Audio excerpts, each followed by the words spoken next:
Ladies and gentlemen, welcome back to yet another podcast episode. I am very excited to have another special guest, as always, Jim McMurtry from Vancouver. And he was a history teacher with over 40 years of experience that recently got fired for the things that he had to say. Now, on this channel, I talk a lot about the gender ideology, and that's my specialty. And Jim specializes in race and history. And I think his story is very interesting. And I'm very excited to have this conversation with him. And without further ado, Jim, welcome to the show. And if you can introduce yourself, that would be great. Okay. It's wonderful to be here with you, David.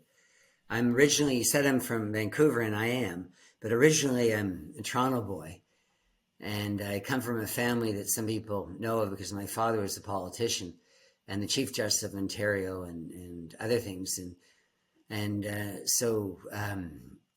I'm part Torontonian, part Ontarian to this day. So my story, the only thing that's interesting about me right now, after so many years teaching, is that I was recently fired for telling the truth. And I'd be happy to explain more about that. And I think it's all part of what's happening, that schools are being infected with a virus. And the virus is ideological. And some people call it woke or political correctness and postmodern, lots of different names. But what it comes down to is that kids aren't focused anymore on academic subjects, on a traditional education. And having fun and making friends, there's much more attention to how to convert them into becoming little social justice warriors. So I'm hoping that I can tell you some things that will raise the hair on some people's backs, because I think what's happening in schools to some extent is, the concern. Yeah, I completely agree with you. And I'm definitely seeing a lot of this attitude over here in Ontario. Seems like you have the best of both worlds, a little bit of Ontario experience and a little bit of British Columbia experience. And right now, I think British Columbia might be pulling ahead of Ontario when it comes to what's happening in schools. But we're pretty neck and neck, I gotta say. Well, tell me a little bit about your story and what happened at your school. What is it that you said that landed you in this situation? Well, yeah, it's kind of interesting because I was teaching Calculus 12 on May 31st, 2021. And the reason that day, or late May 2021 is important, because something happened in Canada that people have since called a genocide. And it caused, beginning in Kamloops, where there were bodies of 215 children in a mass grave, presumably murdered, rumors circulating of children being incinerated, being hanged, being buried late at night by classmates, left out in the snow to die. So all sorts of ghoulish stories came out of again, Kamloops. And that was the first day that could be addressed in schools. And they were really milking that in my district, was the Abbotsford School District. But across the land, the kids were encouraged to wear orange and to cry and to do a 2-minute hate. That's out of Orwell's 1984. And the objects of people's hate, because who would have been responsible for killing all these kids? Well, they're Christian teachers in Indian residential schools. So so it was kind of a difficult one. So as you know, our Prime Minister, what he did was he put all Canadian flags at half-mast, not only in Canada, but in embassies around the world for half a year. He also, along with every other parliamentarian, Conservatives, every parliamentarian, in independents and so forth, Liberals, NDP, Green, in Bloc Québécois, voted on October 27th of last fall to call residential schools a genocide. So we're up there with the extermination of 6 million Jews, including 1.5 million children in death camps during the Second World War in Eastern Europe. We're what happened in Rwanda and Cambodia. We've created, through our residential schools, killing fields in Canada. That's the story, and that's what I was supposed to transmit to my students. The problem is that I know it's not true. None of it's true. And I have some authority as someone at the University of Toronto, that I did a PhD in the area of educational philosophy and education. I've had many publications over the years, recently as today in the Dorchester Review.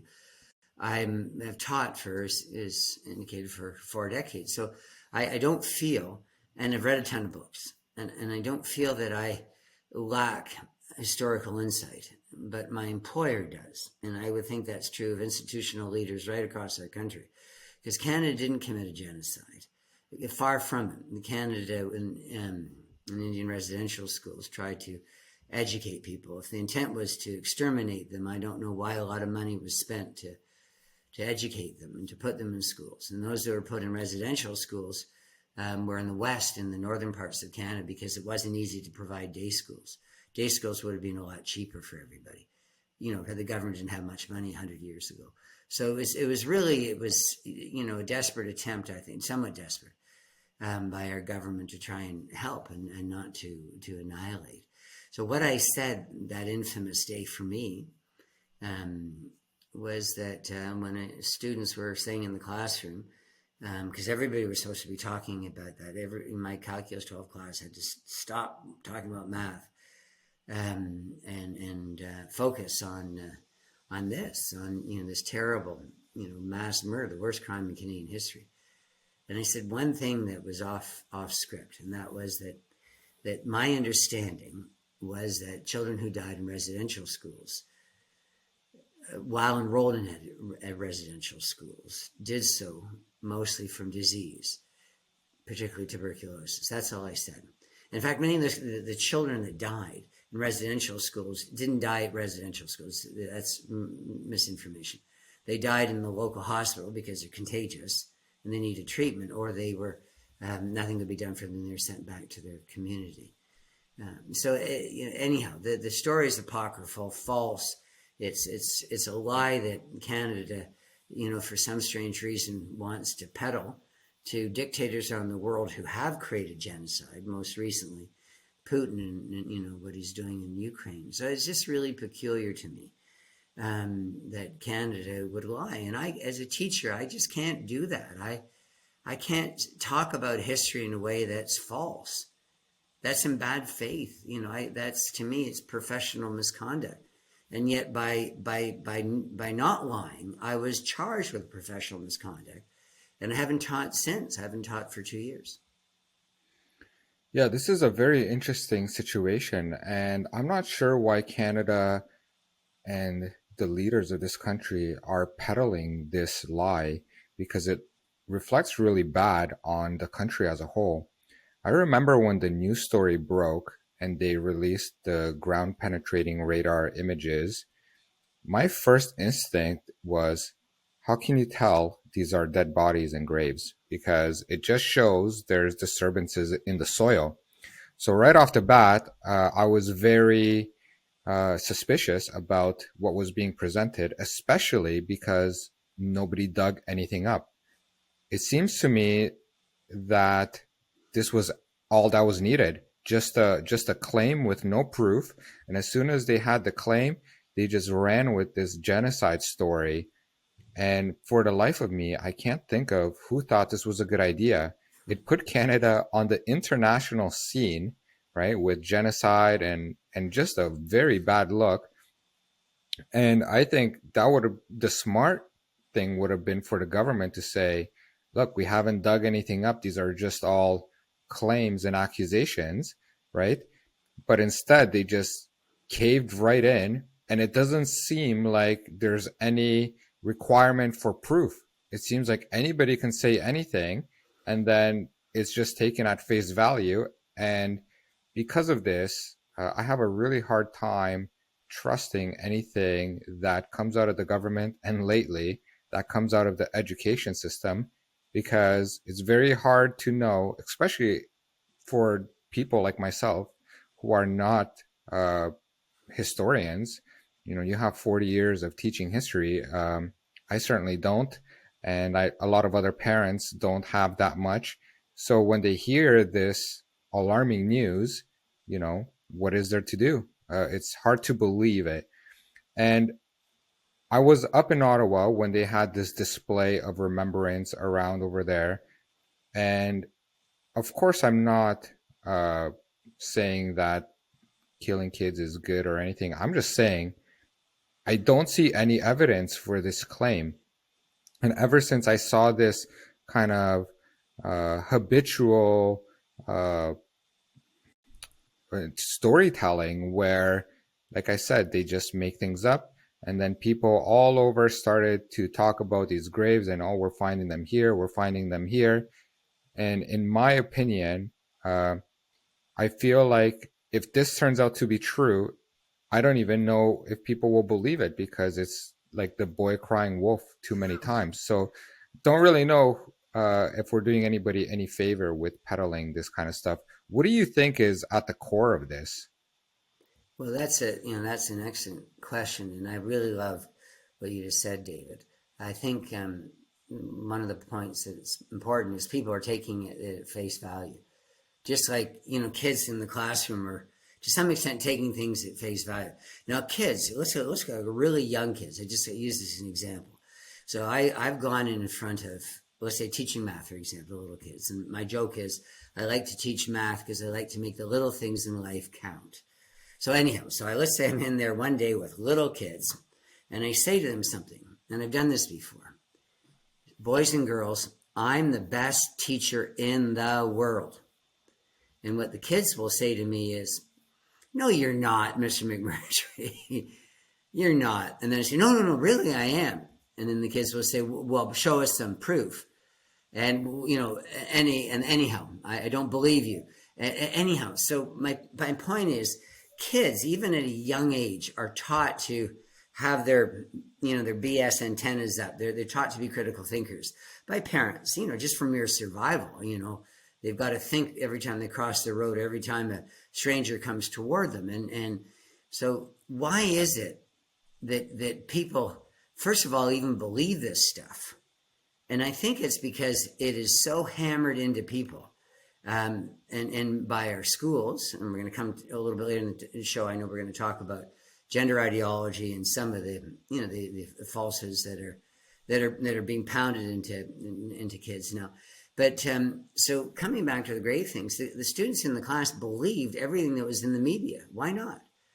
And I didn't understand that. I wanted to say to them, why is it that ordinarily your cynical 17-year-olds, 18-year-olds, that you don't believe anything your parents say or anything adults say.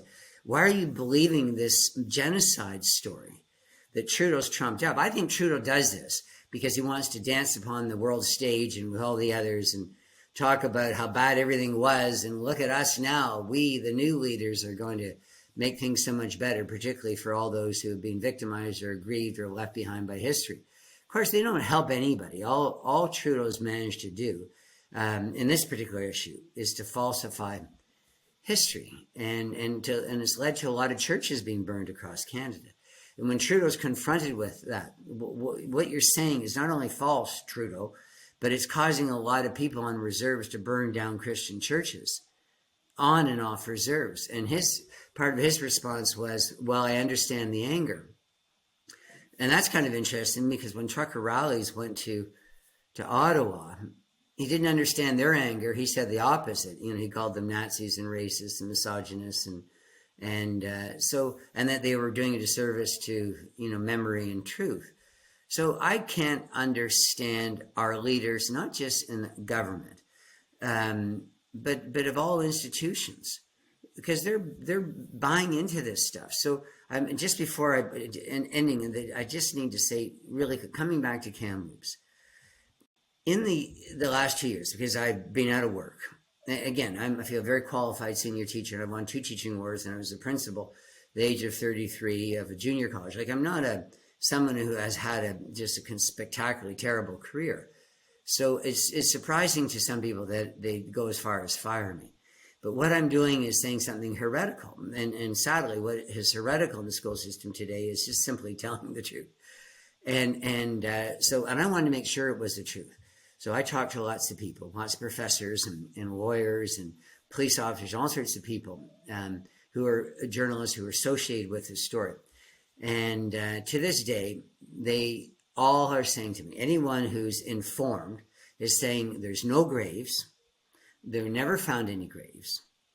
They never found any bodies. There's no police investigation. There never will be an investigation. Nobody's intending to dig. The one person who said this and went around the world, if I said something right now, I'd say, oh, everybody's wrong, the earth is flat. Nobody would print that in the newspaper, put it around the world. So one person in Kamloops says that soil disturbances, you pointed out, through, ground penetrating radar, all of a sudden means this. All that person found was a 1924 sewage bed or tiles. And so it's just sort of an interesting thing, but it works for Trudeau because he wants to show how good he is with, again, groups X, Y, and Z that weren't as successful in the past as groups A, B, and C. And he's willing, like all leaders, to play with the truth, to lie through a mission, or in this case, to make a fabulous, his story just so absurd. Teachers don't murder their children. It's bad for one's reputation. There'd be no more job for the teachers. But to say this about dead Christian teachers who gave up their lives, most of them came from Europe, to answer a call, to do something of higher purpose in the wilderness in Canada. Kamloops at the time was fairly wild. Bears and wolves and cougars and surrounding the reserve. And for people to devote themselves to educating, they even had a swimming pool.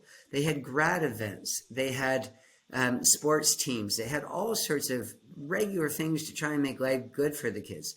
So the whole thing, everything Trudeau says, and others like him, institutional leaders, including people in my school district, is just, to me, the worst concoction. Like, I've heard lies before, but this is just so beyond any possibility of anyone taking them seriously. And yet they're in power and I'm not. This is a Goliath David thing. So because I'm just a teacher, it doesn't matter if I'm right. It doesn't matter if I say, sorry, there's only boys and there's only girls. There's not, all these different computations biologically. Same with trees and other plants. There's male and female. So, but if you say these things, then you can lose your job. And I'm the best example of that. Yeah, it's very interesting that the greatest threat to their ideology is simply telling the truth. And that's exactly what I plan on doing, just pointing it out. Now, how did the education system, right, and I know this starts right from the top, but how did they take advantage of this situation? And what have you seen that was changed in our schools? Material presented, the way that kids are being taught, things that they're doing. How did this play out? Well, I think whenever a new ideology comes to a society, like communism in Russia, a little over a century ago, then many people, you want to be on the winning team with the Bolsheviks, because if you're not, you could be dead. And, there's a civil war, and one of the ideas was to make everybody equal. And this relates to what you just said. And they ended up saying, how do we do that? Most people were farmers. So what they did is they took from the wealthy farmers, from the kulaks. And the kulaks weren't really happy about this. So they murdered them. They murdered the millions. And then they spread it out legally among the low peasantry and the government controlling everything. And over time, we saw the only people who benefited from this were the people at the top of the society. Everybody else just got collectively poor. And I think that's true in education. I think that's true in North America, that there are many people, this began, in Marxist, with Marx's roots, early educational formers thinking about how do we make everybody equal and how to, in schools. And that's an important thing. Well, we make the public school, we make it free. We make it accessible for all. We make it, everybody has equal opportunity to progress in the system. So there's a lot of emphasis on equality within schooling. Now, they've changed the word today to equity, but they mean the same thing. But what they're doing is still the same communism. It's not equal opportunity. It's not everybody starting at the starting line, same starting line. It's everybody having to be at the same time at the finish line. Everybody has to be leveled and has to be equal in schooling. And it's not individuals. That's important to recognize. It's not, who cares about individual kids anymore? It's about groups. So if you have indigenous kids or black kids or in some courses females, other courses males, whatever, heterosexuals compared to homosexuals, left-handed people compared to right-handed people, whatever these comparisons are, people are saying it's got to be all the same, and if not, then we're terribly discriminatory and racist and failing. And of course, this is just completely wrong. It's throwing away traditional education because it's teaching kids that they don't have to work hard. It was telling them just to, if they're of the right skin color, which is darker these days, then just go around saying, look at me, I'm not being well treated, so advance me. And then it's looking at other people of lighter skin color or who are more successful in schools, like the Chinese and math, saying, well, you're, privileged and oppressive and committing microaggressions. So we need to make sure resources aren't directed to you anymore, or scholarships or opportunities or jobs. So that's the bigger picture is there's a political dimension. And to me, all I ask people to consider is I have politics, David. I'm not going to be talking about them today. I have religious convictions, spiritual beliefs. I have sexual interests. I'm not going to be talking to you about any of those because it's not what I want to do as a teacher. I think when I became a teacher and walked into a school through a school door, there's an understanding that I left all those things outside, that my focus was in developing children in obvious ways, physically, socially, morally, spiritually, and particularly intellectually and academically. That's my role. So how is it that this even matters? It even matters what I say. So if I had said that there's, boys and girls, there's no graves and nobody was murdered, and the teachers, for the most part, did a pretty good job in residential schools, considering the time and the means that they had available to them and the pay they were given and so forth. Not to say that some, weren't that way, or that some, obviously many kids had, sad stories to tell after their experiences. And that's true of many, many schools, back in time, and sadly still some schools today. But my point is this, many points perhaps, but the central point is, don't use schools to manipulate children. Don't indoctrinate them in anything. Just let them be kids and go to school and listen to what the teacher's saying, and then go outside and kick a ball or, chat with a friend. Not to become indignant and about other groups of people in the society and mobilized as social justice warriors who are going to go out in the streets, like as Rowan Atkinson or Mr. Bean calls them, the equivalent of a medieval mob out in the street looking for someone to burn. It almost seems like the school teachers are saying a lot of these things, and there's this trend in which they're not really focusing on the kids anymore. They're focusing on the kids affirming them. And I've never heard of teachers, at least when I was in school, teachers never talked about their sexuality, never talked about their family, never talked about their religion. We were there to learn math, English, science, and that's what I advocate, a call back to academics. And I'm hoping that there's going to be a change going forward in which we can fall back on academics.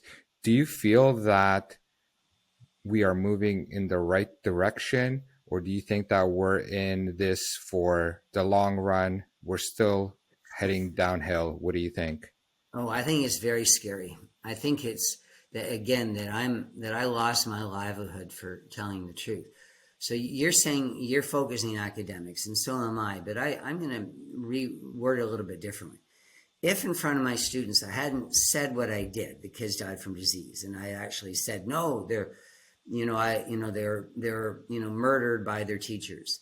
Or if I said, no, the number's not 215, there were, like some people involved in the Truth and Reconciliation Commission are doing, no, the numbers could be 10,000 or 25,000. If I had said anything that was just so wildly wrong, I probably, if it was in line with what the woke priesthood is wanting to do, what these people are wanting to bring in the social justice, critical social justice theory, if in line with them, it wouldn't have mattered. It only matters when you say something that exposes them. That's right. It's sort of, to me, there's so many issues that relate to this. It shouldn't matter at all what a teacher says in the classroom, right or wrong. And to some extent, it shouldn't matter to me, even if a teacher in the classroom says, oh, by the way, boys and girls, I'm, Muslim, or I'm Sikh, or I'm Jehovah Witness. I don't think, the teacher's just wanting to say, hey, kids, this is a little bit of me. And, maybe you want to know a little bit more of me since we're together for 10 months or whatever. I said, it's not really about academics. I don't mind. It's, to me, the way I'd like to define it is it's about what the word education means and what taxpayers understand. When you send a kid to school, and this we're going to come back to this we can talk about gender ideology. When you send a kid to school, your goal is not to undo everything the parents have taught the kid. And they're doing that. So if a kid doesn't think homosexuality is natural or normal or desirable, the kid shouldn't go to school and be mocked or told to leave the classroom or told that he can't say what he's doing because it's homophobic or transphobic or whatever. And so when you send kids to school, you shouldn't be worried about the teachers or others, administrators, wanting to undo all the learning that the kids have had at the feet of their parents, or in their laps, or sitting in bed with them, or in the living room, or at dinner table with grandparents, uncles and aunts. They shouldn't do that. They should be affirming and trusting that the kids that come to school are not warped in their thinking. So that's important.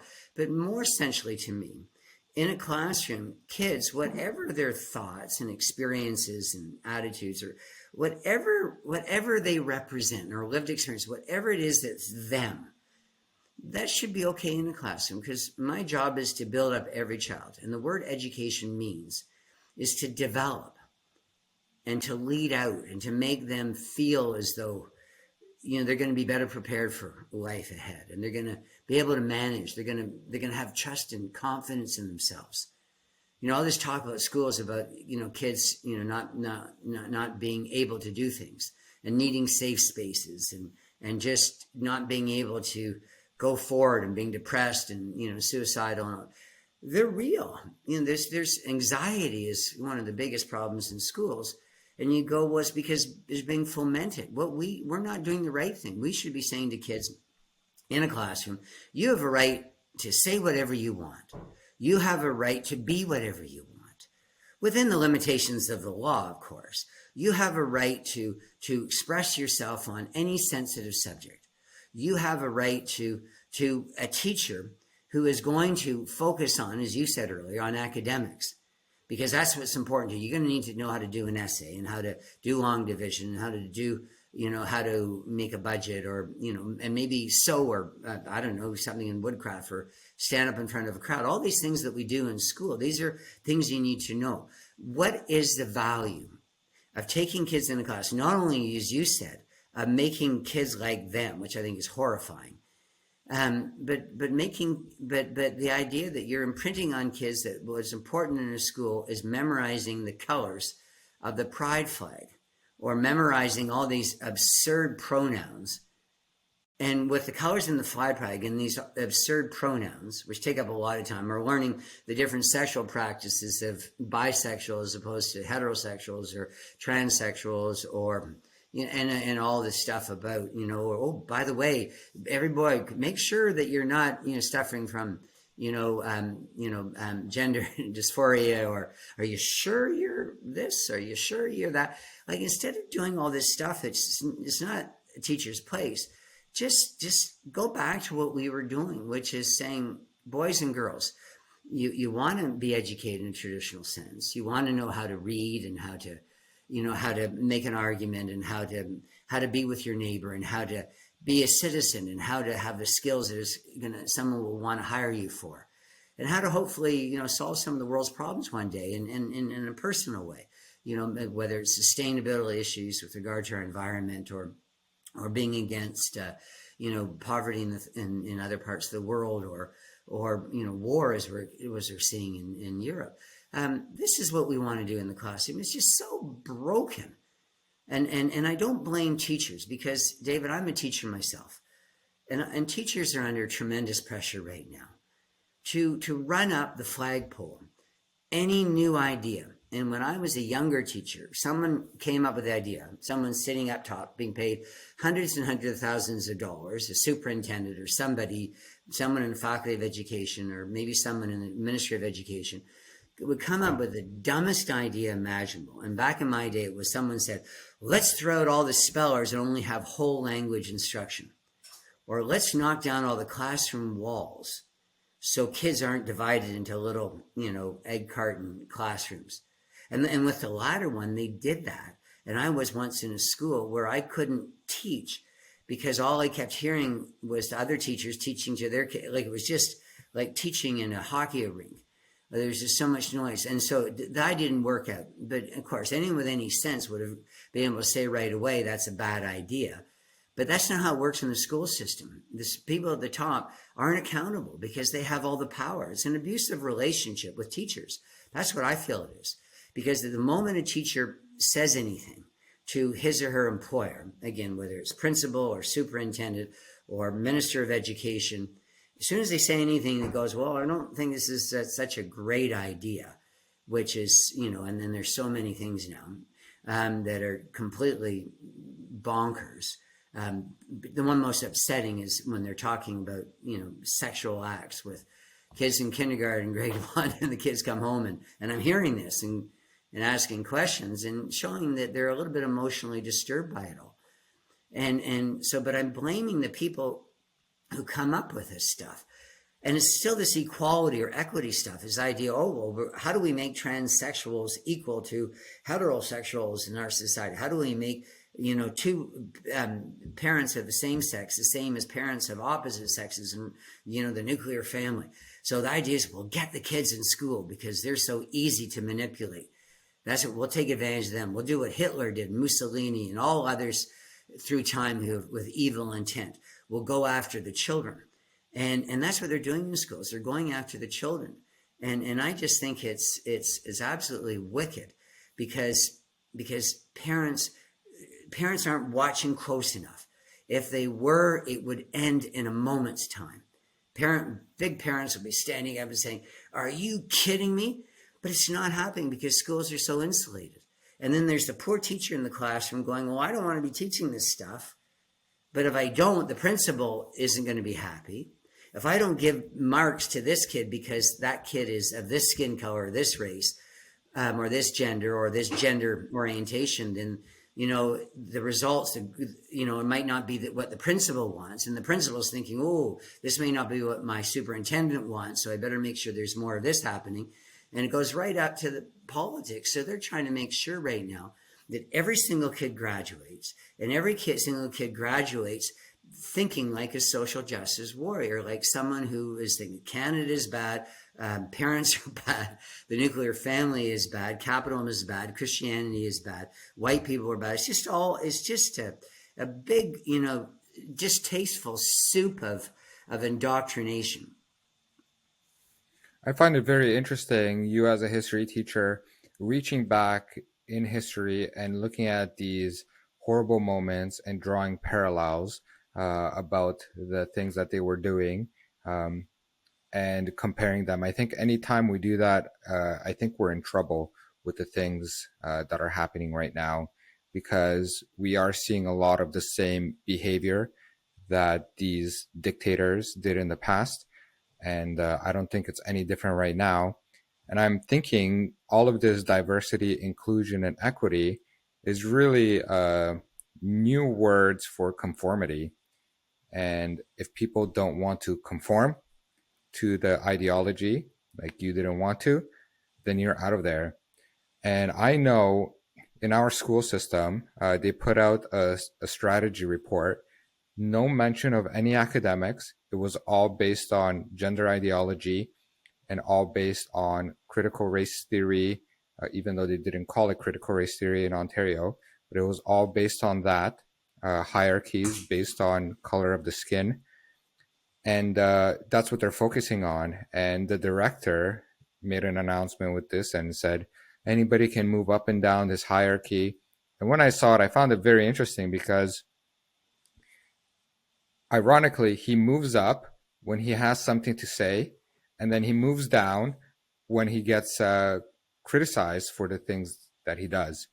And the leaders, the director and the trustees, and all the leaders, they're hiding behind these marginalized groups. And I don't think they're doing anybody any favor because they're really treating them like they don't deserve.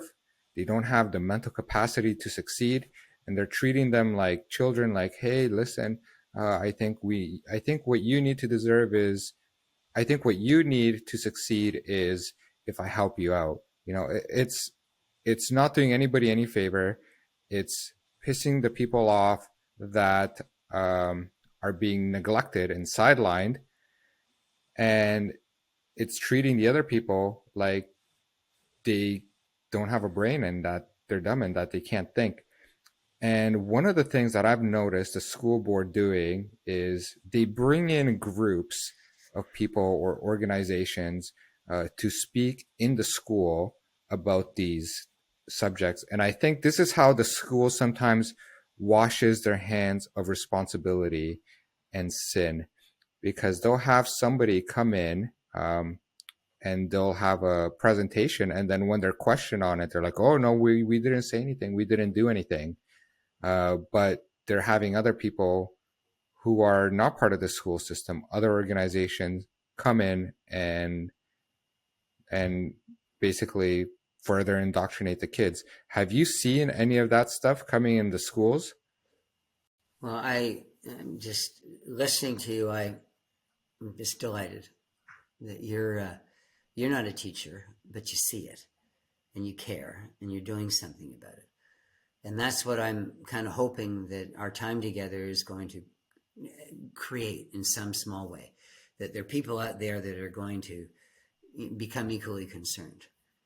And yeah, you touched on so many things, David, so I don't really know where to go, but if you have a specific question, but there's one thing I could answer, and I agree with you so profoundly. But when I don't believe even the institutional leaders, I don't think Trudeau or in our premiers in Ontario and BC and all the people leading all the different institutions that are making people take sensitivity courses and making people do land acknowledgements and, in other words, line up like elephants in the parade. I don't think they actually believe in any of this stuff, because they're doing so well in the Canada that we know. They're making huge amounts of money. They're getting lots of attention, and they have all sorts of power. They're just using it. This is just a manipulation. You talked about, it's not helping, the lower achieving kids. Oh my gosh, that's the bigotry of low expectation. They're assuming that all kids, they're Indigenous or Black or whatever group, or women in math, or men in literature study. They're just assuming that all these people can't do things, or that all transsexuals are treated terribly in Canada, or again, all teachers back in residential schools were murderers. Like it's just none of this has any foundation, and of course, none of it's empirical. None of it can be tested to be true.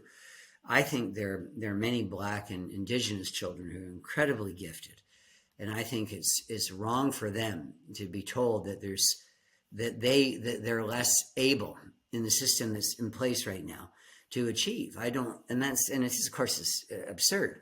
You look at Black performers in music and in sports and so forth who are dominating.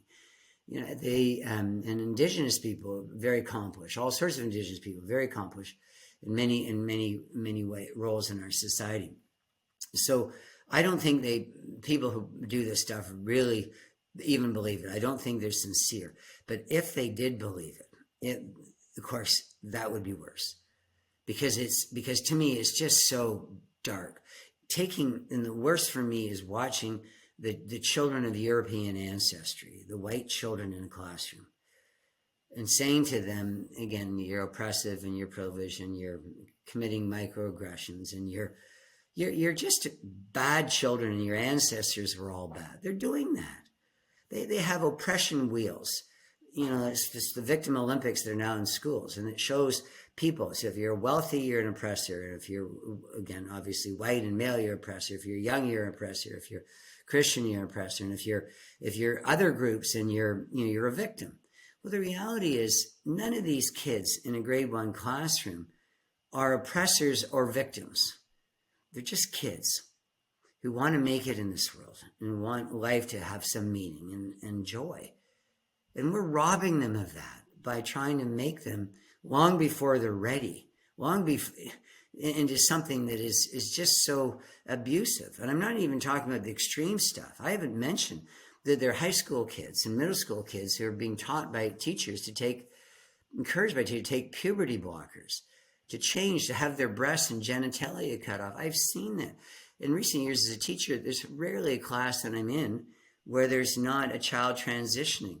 One mother, I've got thousands of people following me on Twitter, and if any of your viewers are interested, you can look for me on Twitter. My hand under Jim McMurtry, my handle James_Walter01. But what's interesting here is I reached out to him, and of course it's something about me. It's just trying to help others. The mother said to me, right where I teach, and she said that her daughter has a number of girlfriends. You know, she's middle school. 4 of her girlfriends, are transitioning to male. 4. That's crazy. And so the degree of nightmarishness of this Orwellian woke project is underestimated by most people. And the reason being is because it's so hidden. Parents, they bring their kids to school or have them, taken by somebody else or driven or bused or whatever. Kids go in and it's just there. It's just the teacher and the kids. And it's so easy to be abusive. And a lot of teachers are, because they're being compelled. And then, as I said, the teachers themselves are in an abusive relationship with their own employer. And then what happened to me, my principal said to me, if you speak out about this, or if you do any more of this or that, or start saying, land acknowledgements aren't a good thing, where we're saying about how terrible we are to Indigenous people, even though I think we've done more for Indigenous people than any other country in the world, bar none. And you team that's going to make it worse for you. You can, and then when I was, fired, I'm still being told it's going to get worse for me by talking to the media. And I was investigated a year after they kicked me out of school. They invested me again, even though I wasn't teaching, being paid for 2 years, but not teaching. They said to me, if I go to the media or if I talk to anything, if I'm a whistleblower, then they're going to double down. And I eventually had to speak out, because I felt that, wasn't going to help me.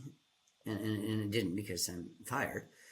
But it was going to help others. And so many teachers have reached out to me to say, oh my gosh, thank you for standing, because we can't, because we don't want this to happen to us, because they will cut you to pieces if in the school system, probably in most companies, if you go against the company line. But this is a school. We're not trying to sell widgets. We're not trying to say that Toyota is better than Honda or GM. We don't do that in a school. We're not supposed to sell anything. At the beginning of our conversation, we're talking about Trudeau peddling, and then use the word peddling as well. We're not supposed to peddle anything but ideas, and to debate them and be open about it, and to consider and to read and inquire. Like, that's what we're supposed to be doing in schools. I gotta say, Jim, I'm very happy that you had the courage to speak out, and I know that you pay the price for it with your job, but I've been hearing the same things from the teachers, from parents as well. They're concerned about it. The school board makes their position known time and time again, that they will absolutely come down on anybody that steps out of line. And the only tolerance I see from the school board is being tolerant to intolerant behavior. And they don't have parents' best interest in mind. They don't have the children's best interest in mind. And I really do believe maybe you can give me a little bit more information, what you think or what you mean when you say abusive. But I think that they're using this power to keep people in line, and that's where the abusive part comes in. Let me know what you mean when you say the school board is being abusive with the teachers and the teachers with the students. Yeah, well, and it's very much what you're just saying. And my plea is, as a teacher, and feeling a natural, camaraderie with collegiality with others in the profession. It's not an easy job because you're in a fishbowl. Everybody can see what you're doing, and you can't interest 30 kids all at one time, or keep them all in line or whatever, keeping the phones out of their pockets. It's just so much to do all the time. So it's a tough job. So I'm not here to rag on teachers. I'm here to support teachers. I'm saying teachers are like, the soldiers under a fascist general. The soldiers can't be blamed because if they don't go to war, then they're going to be killed, or maybe their families will as well. So you can't blame the people necessarily who are in this woke army, because that again see this, either I do this and have a good job of salary, benefits, summers off, I'm contributing to kids, I'm doing something of value with my life, but blah blah. So they've got that, or be me, which is going, well, what do I do for income now? So it's tough. So I don't want to blame teachers, but they're part of the problem. They're part of the problem by indoctrinating children. It's wrong and they shouldn't do it. They have to find teachers. I had a phone call from a teacher this morning asking this very question. A teacher I'd never talked to, just out of the blue, called me and said, what do I do? I don't like what I'm expected to do, but I don't want to lose my job. And so that's the conundrum right now. The people who are responsible for this iniquity are the people who are in leadership positions, because they're compelling everybody to get in line. And then the teachers are, of course, taking advantage of children because children don't know much. It's so easy to manipulate a child. Oh my gosh. I could stand up in front of a classroom of, senior students, and I could say, Canada became a country, and, in 1687, and since then, blah, blah, blah. I bet the kids would be writing down 1687 and not caring that it was 1867, or not knowing. They just assume that what I'm saying to them is truthful. So it's really wrong when a teacher is dishonest with children. But the problem isn't, you can't change teachers until parents and others in the community start walking into schools or board offices to speak with trustees, speak with senior managers, and particularly the local principal, and say, we're not going to accept this. You're not going to lie to our children about history.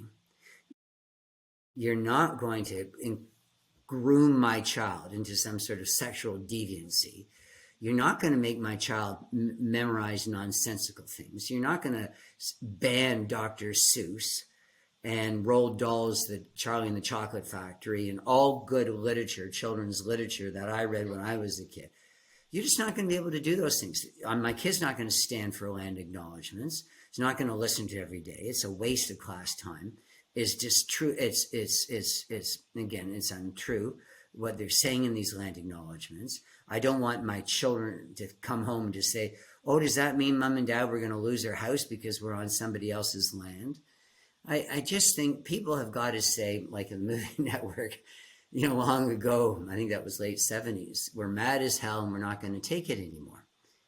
And that's what I'm doing. And I'm pretty much alone. There's a few other courageous, people out there in the school system, but I'm the only one that I know that's being fired for it. And I'm the only one that I know of that, has paid the ultimate price, which is no income. And no tremendous reputational damage. I will never get a job in all likelihood ever again as a teacher because I've been fired. And all I did was tell the truth. I stood up to the mob. So I would say that and we haven't really even got into gender ideology, and I hope you're able to get my views on that for this little thing, because if I can be of any help, you probably know much more about it than I. But I just think we can't accept this anymore. And I'm so delighted with the followers that I have on Twitter, because and publications and other things that have been written about me, because what it does is it strengthens my voice. And I'm going forward into arbitration. That means my union is taking up my cause. And I don't know when that's going to be. And everybody on the other side tries to wait until I'm dead because I'm in my mid-60s.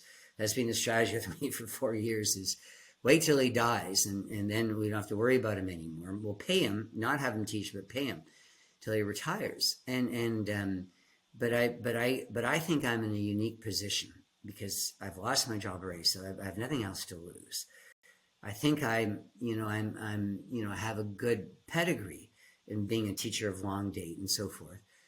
I'm going to bring down, with the help of many other Canadians, I'm going to bring down the indoctrination, this woke indoctrination of school children. I'm going to put an end to it. Now, of course, by myself, I won't achieve all that much. But together with you, David, and so many other people out there, we're going to succeed. The ironic part of this is they end up pushing the people who think and the people who are knowledgeable. I get a sense that they're not looking for those kind of people. They're looking for the kind of people that will just say any idea.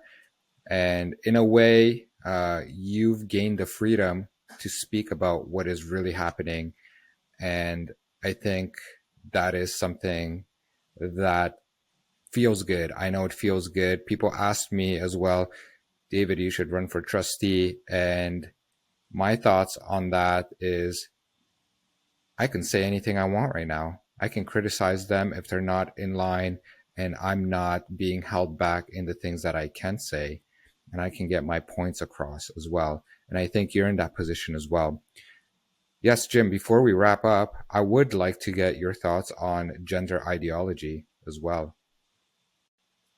Do you have may I ask you if there's any, because it's such a broad area for me, and I, as you've seen, have a tendency to, I'm just so impassioned by what's happening that I want to make sure that I'm not missing anything in particular. Is there any part of gender theory that you would like me to address? Yeah, I think the part that maybe you spoke about a little bit is that the teachers are encouraging students to transition. Now, what I've been hearing is that they present this data in a way that doesn't really push a student one way or the other. They just present it as an option. But what I'm hearing from you is that that is not true, and students are being, in fact, pushed towards, encouraged to transition. And this worries me very much because the medication that they're on and the surgeries, these sterilize the kids before they even have a chance to start a family. And I'd be interested to hear your perspective on the school's direct involvement in this from what you've seen. I can only, first of all, and just so I don't lose it, it's not really, I want to end up coming back to this point. You can't go and get a beer in British Columbia until you're 19. Some provinces, it's, or states, it's even later than that. But you can get a doctor to take off your breasts or your genitalia at any age because there's no law about it. And that's being done. And it relates to other things. There are doctors in Canada, it's illegal, who take off, women's clitoris and so forth in the name of, culture or religion. Like there's hideous practices that are still around in our society. So this isn't a big surprise to me that there's hideous practices, are being encouraged right in our schools. So it's as bad as what you're saying. But I can't speak for every teacher and I can't speak for every school. But I can speak for a number of them. First of all, teachers are not allowed to go off script. If they say to you, this is what you have to teach. You can't teach Canadian history anymore because we're racist. Teach African history. That's what you got to do. So that's part of the problem. Again, is just everyone's got to be, as you said, a conformist. Nobody can think independently or do things differently. Everybody has to be, boxed, tightly to make sure the people at the top look even better. It's all about their image. It's all about making them Look at the people at the top. It's nothing to do with what's in the best interest of children, or the best interest of public education. So just in repetition, not all schools and not all teachers are the same, but there are many schools and many teachers are running with this because they're part of many of the hard left. Some are homosexual or transsexual, like that teacher in Oakville who wears enormous, prosthetic breasts with erect nipples of a couple of inches in size in front of students. And the whole educational world, lines up behind the teacher saying, this is perfectly normal now.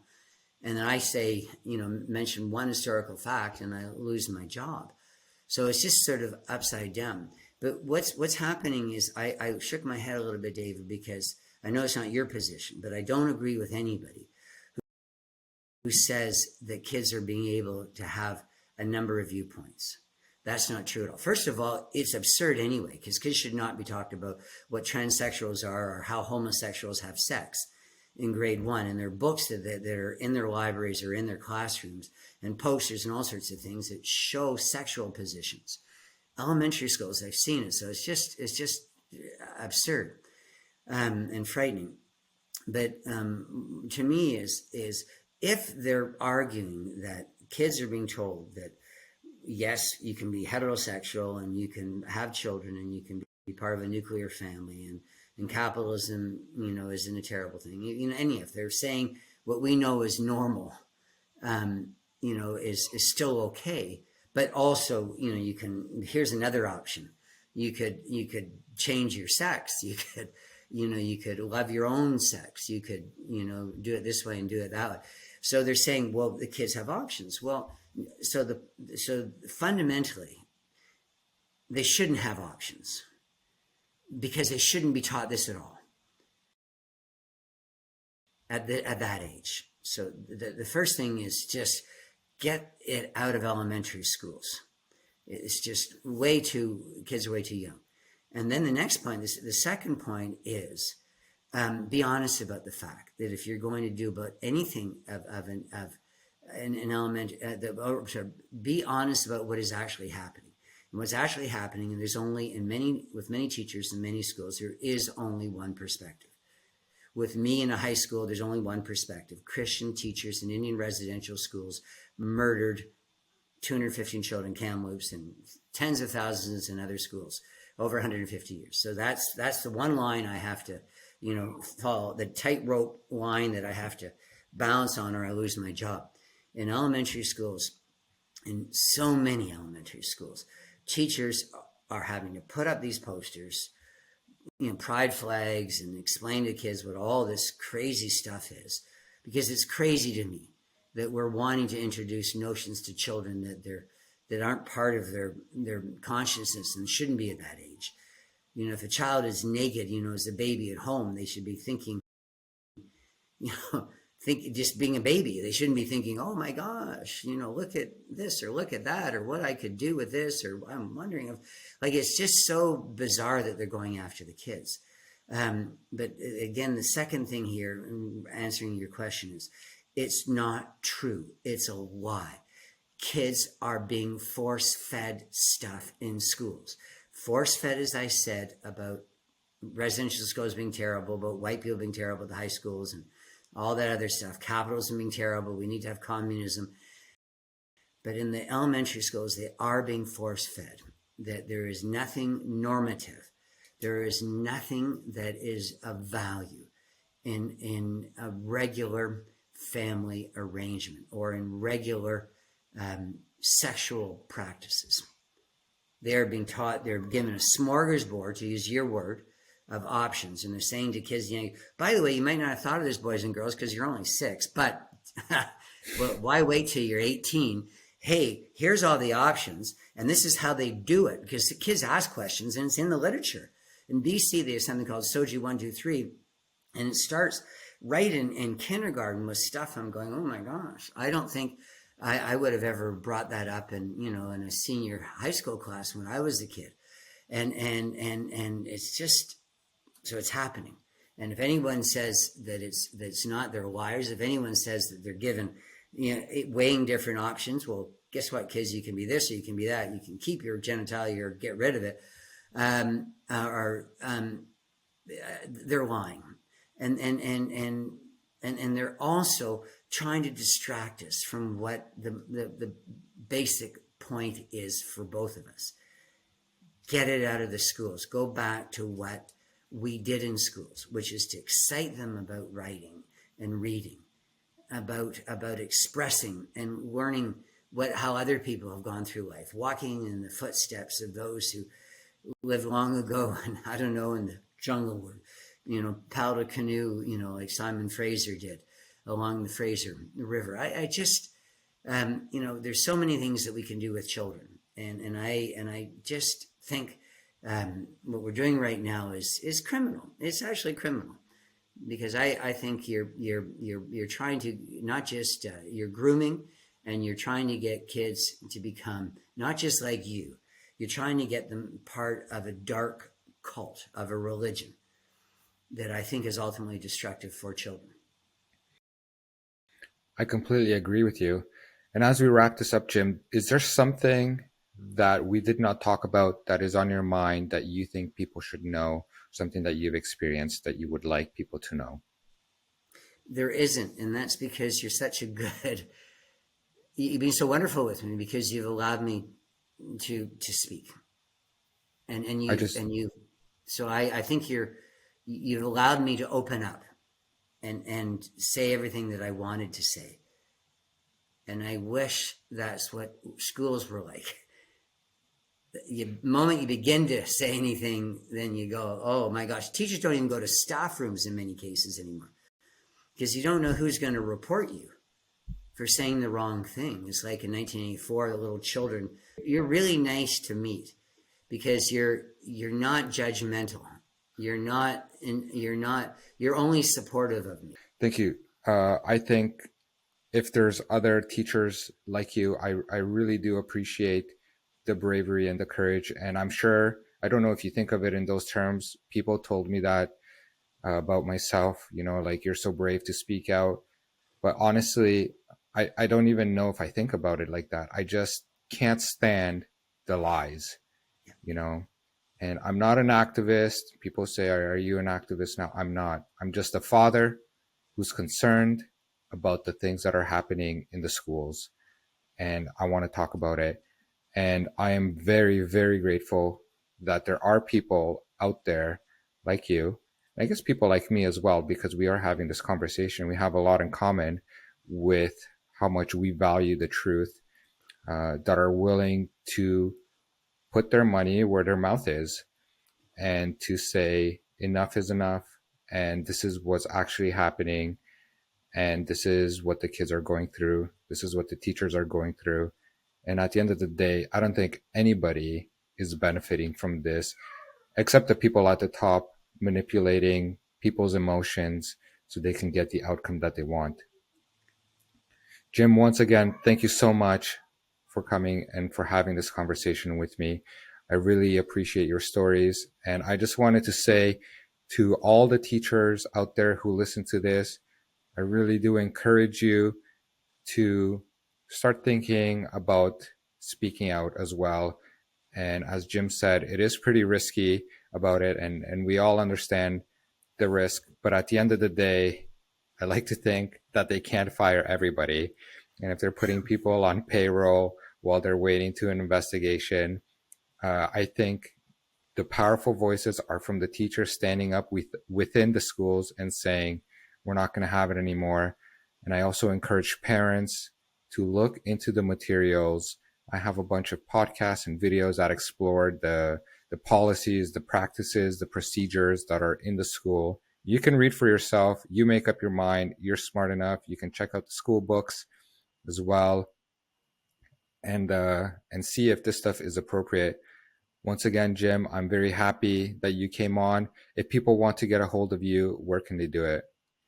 Yeah, I mentioned a little bit earlier, and I don't know if you could put it up on the screen, but James_Walter01 is my Twitter handle. But I'm sure you can find me on Twitter just by saying Jim McMurtry, and on YouTube, lots of articles by me or about me on just through any sort of Google search or whatever. So my word's getting out, and I'm just so pleased. The one thing my employer never did, they never met with me. Nobody wanted to hear from me. They just wanted to threaten me for 4 years into silence. And so it's I'm still getting used to the fact, and you're not the first, but I've been interviewed a number of times in the last few weeks, and that it just seems strange for me that there are actually people out there that want to listen to me. So I'm very appreciative to you, David. Thank you so much. This is what we're all about. You and I, we have a lot in common, and there's a lot of people out there who also think the same. And I'm sure now you've kind of been in touch with these people as well as they reach out to hear your story. And I'm going to put all the links in the descriptions to get in touch. And I do encourage anybody that wants to learn more or wants to contact Jim to do so. Ladies and gentlemen, if you've made it this far into the podcast, I just wanted to thank you for taking the time, for supporting and taking the time to listen to Jim's story. And until next time, take care.